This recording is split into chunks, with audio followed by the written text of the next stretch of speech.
இத்தனை நாள் வாய்மொழிந்த சித்திரமே இப்பொழுது மௌனமேந்தானோ? மின்னலென மின்னிவிட்டு கண்மறைவாய் சென்று விட்ட மாயம் நீதானோ?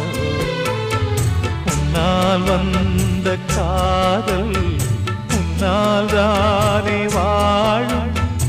என்னை நீங்கி போனால் உன்னை சேரும் பாவம்.